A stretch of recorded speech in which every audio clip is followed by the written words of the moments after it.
Hey there YouTube, hello fans, this is Daniel, back again with another video. This time I'm going to be focusing on the placement Jupiter in Sagittarius. So what happens exactly when Jupiter, again our planet of expansion, of luck, of good fortune, and of all things wonderful, what happens when it crosses through its own constellation of Sagittarius? Well, it's very fortunate to say the least.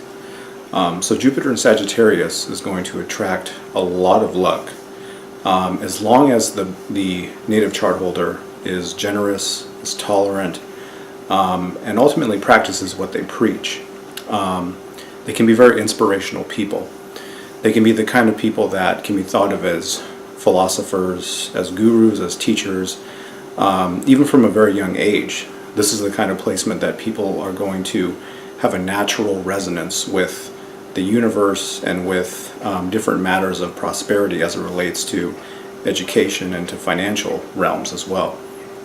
To generate this kind of luck, to really call it out and to make it a part of your life, if you are a native chart holder of this placement, you really just need to believe in yourself. You really just need to understand that this energy, this type of emotion is within you, and to really allow it to encompass you and to guide you through your life. When you set goals, when you want to achieve something, all you have to do is believe in yourself.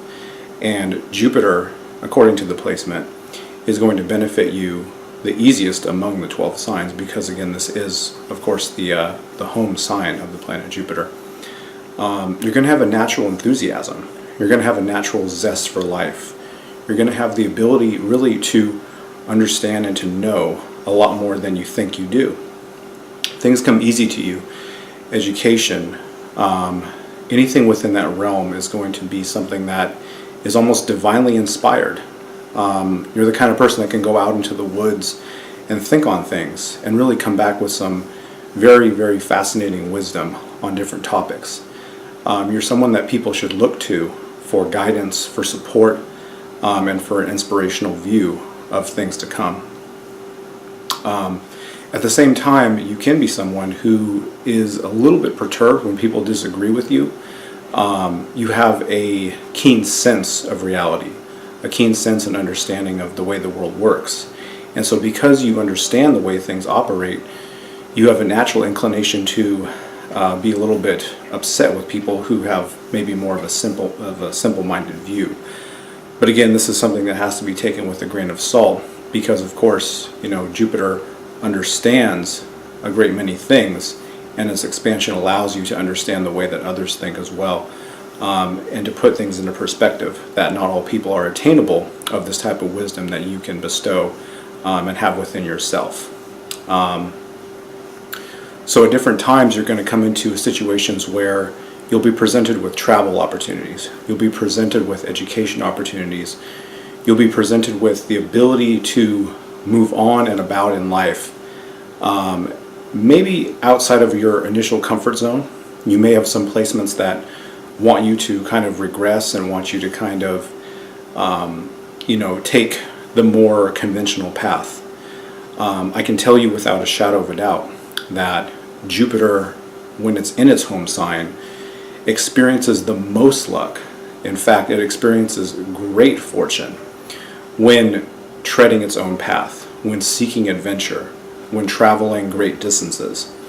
And so in your life, you're going to be availed these different opportunities to do so, and it would really behoove you to take them, because great fortune, great wisdom, great knowledge, great understanding can be gained, and your life can be so much more enriched when you take these two spheres and apply them to your life when these opportunities begin to come up, in whatever respect they might within your own life.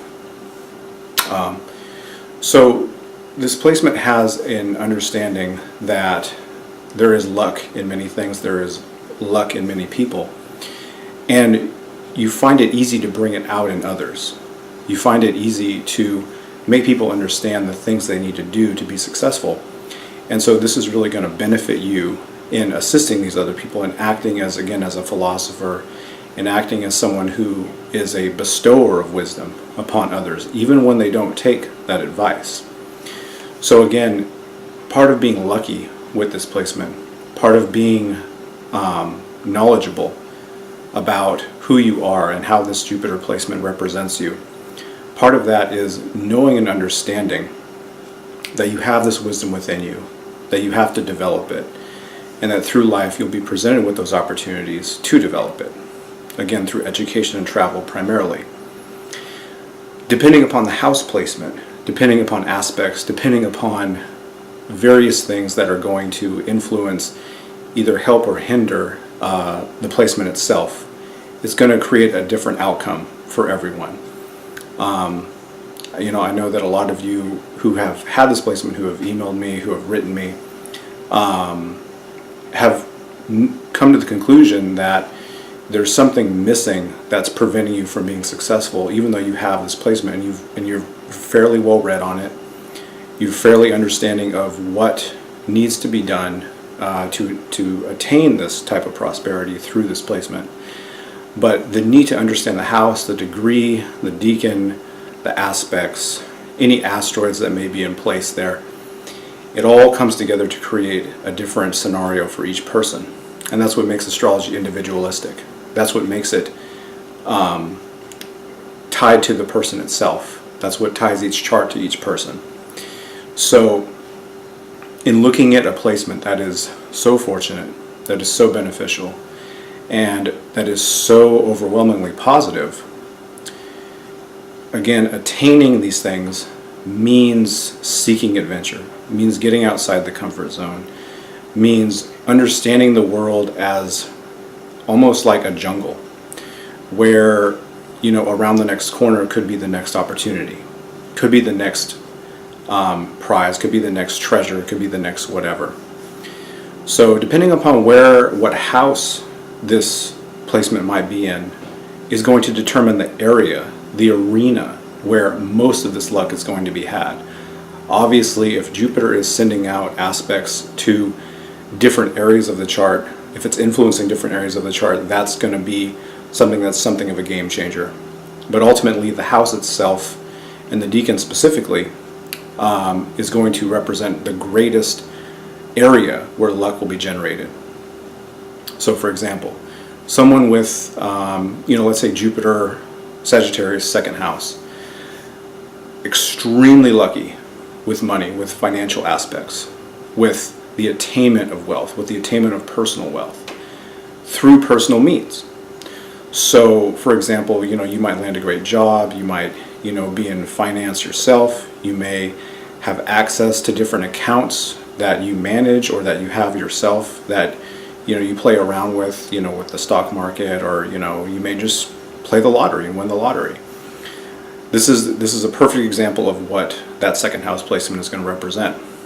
At the opposite end, if you were to have this placement in the 8th house, so now we're talking about someone who's very good at taxes, someone who has windfall profits, someone who gains a lot of inheritance from family, from friends, from people who want to entrust themselves and their fortune to another person, through mineral wealth, through the earth.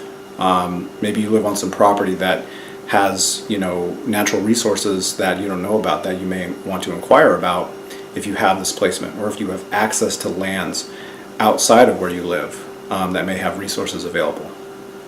Those kinds of things.